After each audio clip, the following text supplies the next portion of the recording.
Kennedy got out-hustled like he's getting out-hustled now. Good right hand by Bungu. And another one with McKinney on the ropes. McKinney is on the ropes, but really not working, trying to get out of there. He fights well off the ropes, and you saw him land a body shot. You really didn't see him alert there. Wait, there he did use the elbow. There he did flick that left elbow out. The elbow in the forearm. And of course, you'd think it'd be a natural reaction to a guy who complained in the first fight, I couldn't get him off of me. Bungu is coming very close to landing some low blows with that left hand. There was another one that was and he's already dangerously close. Kennedy missed with the right hand a few seconds ago, but it was not a punch that really had much authority on it. More of an arm punch.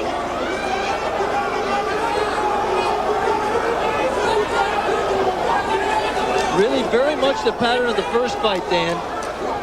Vuyani Bungu, now the champion, facing the camera in the blue trunks, just doing enough, out-hustling, just being more aggressive, setting the pace, dictating the pace, and winning most of the round. Oh, good right hand by Bungu.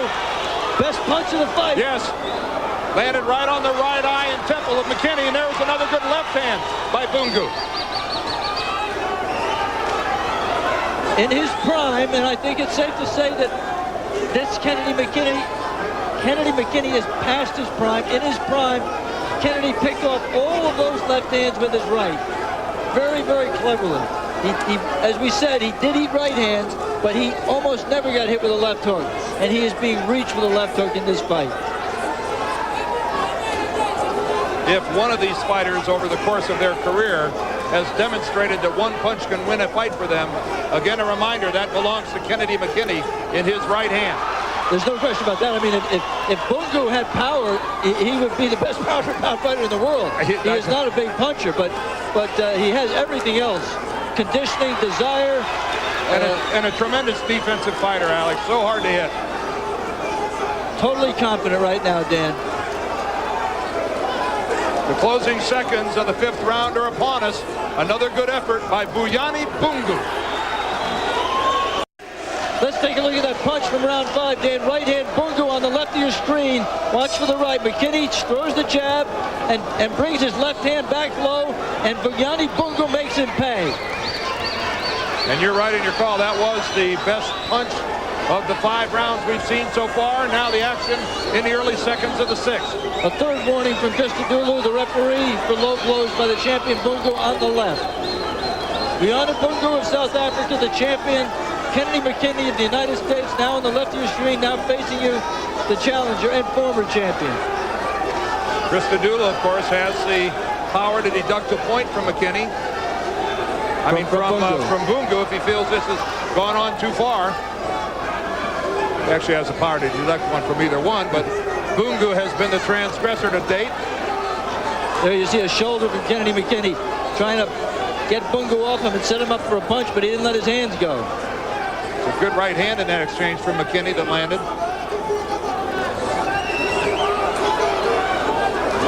And again, the crouch of Bungu demonstrating to McKinney that it's tough to land a solid shot. Some booing from the crowd who wants to see more of the defense. They want to see some punches thrown by their champion. I'm hard-pressed to fault the fight that Bungu is fighting so far, Alex. They may boo, but it's a pretty smart tactical fight.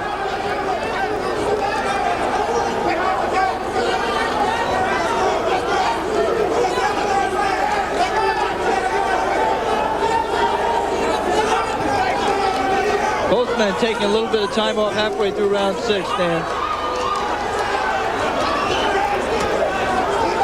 Kennedy McKinney throwing lots of punches there. Almost every one of them hitting glove. And again, a warning from Christodoulou for the and a good combination by Bungu. Not as good as the crowd's reaction. One of those got through. Oh, there was a good left and a right by Bungu again.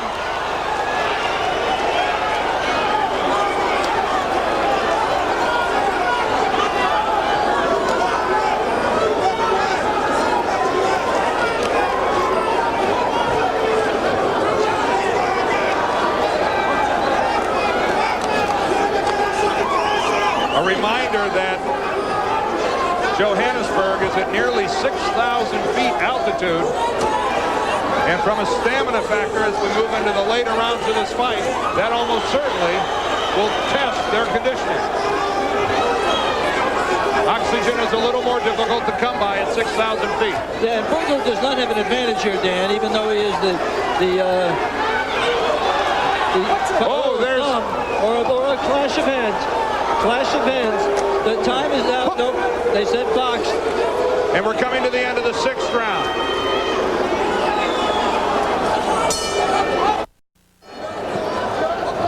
This bout scheduled for 12 rounds. We're starting the second half.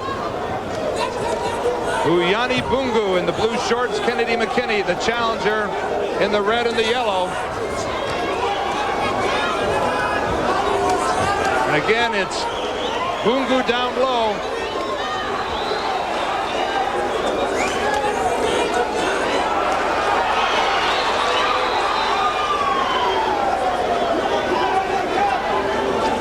Always difficult to predict rematches, Dan. Sometimes the fighters know each other so well and they respect each other that it turns into a boring fight. This has been a decent action fight. It has not been competitive because it's been pretty much a replay of the first fight with the champion on the right of your screen, Vuyani Bungu of South Africa, just simply being busier and being tougher to hit, landing more punches and getting hit less often, and it's just as simple as that. And everyone who follows Kennedy McKinney, Alex, wondering whether he can climb the mountain again after that vicious fight that he had with Marco Barrera. Many people thought the fight of the year last year. His last fight was against Nestor Lopez last September, and it was a very ordinary outing for McKinney. Yeah, I think you could write that one off to if you wanted to, if you were trying to make a case for Kennedy, that he just couldn't get focused on it. Wasn't a big enough fight for him, just a tune-up. But the fact is, looking at Kennedy in this fight, you have to think that a combination of the wars that his champion's heart has put him into over the years, and especially the fight, the knockout by Barrera, has taken something out of him. Also, do not forget that Vuyani Bungu has a lot to do with how Kennedy McKinney is looking. Vuyani Bungu is a legitimate world-class fighter.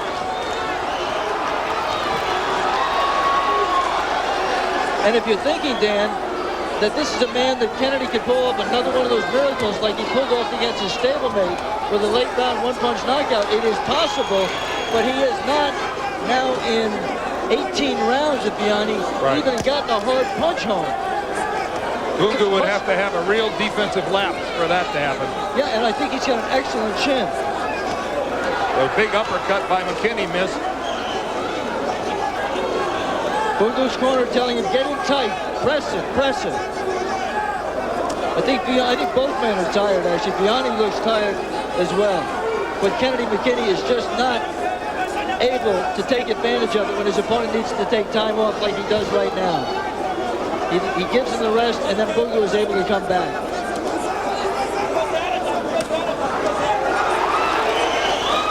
It appears Kennedy McKinney is perplexed, having difficulty solving Bungu. The end of the 7th. Welcome back to South Africa, everyone. I'm Dan Beardorf along with Alex Swallow. We're here for the IBF Junior Featherweight Championship. The title held by the man who's now moving to your left, Vuyani Bungu, in the blue shorts. He's fighting the American challenger and former title holder, Kennedy McKinney. Alex, as we move into the 8th round, what do you think's happened so far? Well, I stretched a little bit in the 3rd and made it even, but I just do not have Kennedy McKinney in any of these rounds. I mean, it's just, I don't think it's a difficult fight to score.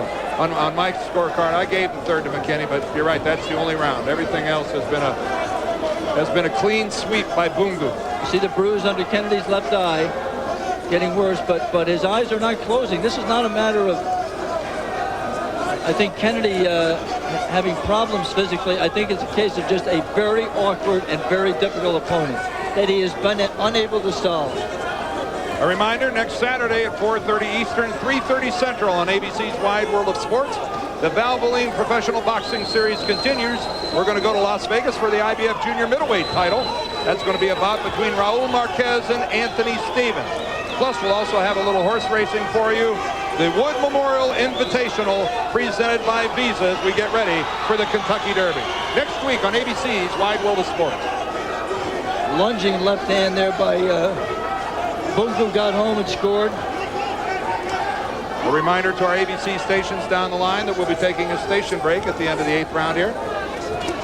Well, a good right hand by Bungu. Comes back and works the body of McKinney. And Kennedy just not letting his hands go. Just can't pull the trigger. When he does pull it, can't find his opponent. McKinney, who won the gold medal in Seoul in 1988, has had his problems with drugs. Suspended for 6 months. Has been clean for a number of years, he says. Seemed to dig himself out of that hole, Yep. put his life back together again, Dan. But now at 31, can ill afford a loss like this. He says this is the biggest fight of his life.